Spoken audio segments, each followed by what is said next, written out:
All right, guys, so in this video, we're going to talk about some of the, not only the pre-swing, but the in-swing fundamentals that have been affected in Rodrigo's swing since we started working together a few weeks ago.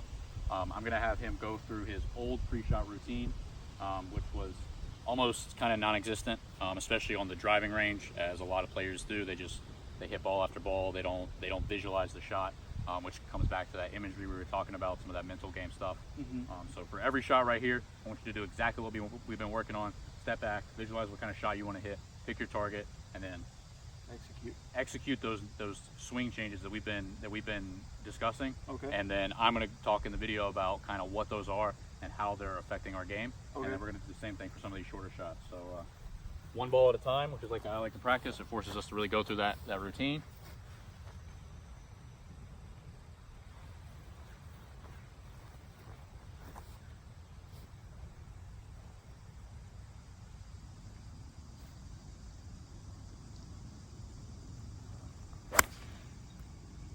Great. So go ahead and start another one. That was perfect. And I'm just going to do some talking into the camera and discuss some of the changes that we've been working on. Okay. So what you guys will be able to see, or not see, hopefully, and some of Rodrigo's in-swing stuff is that he had I'm going to actually ask you to hold off for just a second. He had a tendency to start the backswing not only with kind of that, he would get a forward press and then get a little wristy. So we've quieted that down.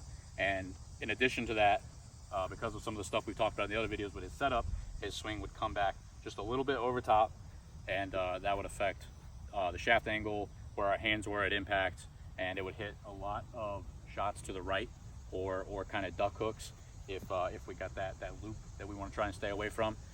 So what you guys should be able to see in these new swings is much less of a forward press to initiate the backswing, a much more on-plane backswing.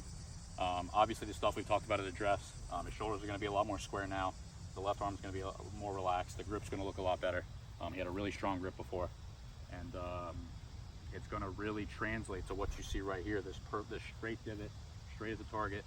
He was hitting them really fat, and they were going, not too fat. He's always been a good golfer, but a little fatter than this, and they were going just a little bit right of the target. So hopefully you guys will be able to see this in the video. You got a ball, go ahead and go through the routine again.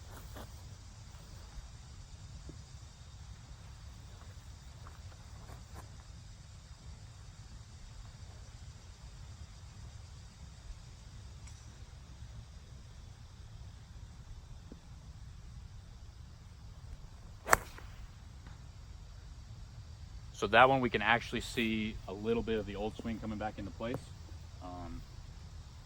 We got that loop a little bit. The weight shifted a little bit, and we were a little thin. And we could see the club moving right, which caused the ball to kind of move a little bit to the left. A little thin too. Yep.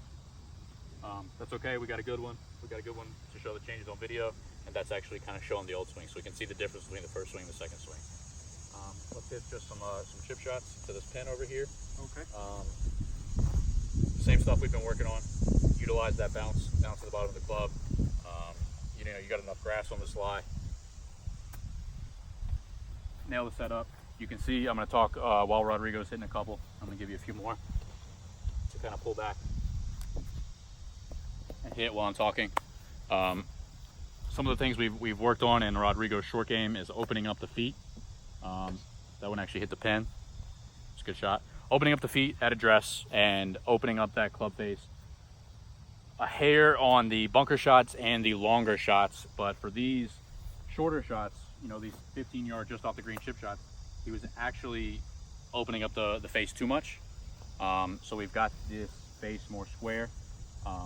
We're going to add a little bit of loft naturally just by the open stance that he's now creating, because he was getting a little too steep into the ball, and he had trouble kind of like that, utilizing that bounce off the ground with that kind of sweeping motion, that kind of like a putting stroke. And it was really affecting his distance control more than anything, especially on the tighter lies. So let's see a good one, Rodrigo. Let's see some of the new short game swings. Great, perfect. How do you feel about the changes? It works. It gets the ball closer to the pin, which is going to make for an easier putt and low scores. Awesome. And in the bunker, I'm not going to take you guys over there. This video is running a little bit long. You can see in some of the other videos. If you would just set up as you were hitting a bunker shot. The pin was this way, and Yep. open the face, and open my stance. Keep the ball a little bit in the back, Yep. and then swing out this Yep. way and to my right foot. Almost like aiming. we're trying to hit a big slice with our driver. Rodrigo was dropping the club a little under plane and trying to hit his bunker shots almost just like a regular swing. So a lot of the stuff we've talked about that hopefully you guys can see in this video has addressed not only the chipping but the bunker shots as well. Right.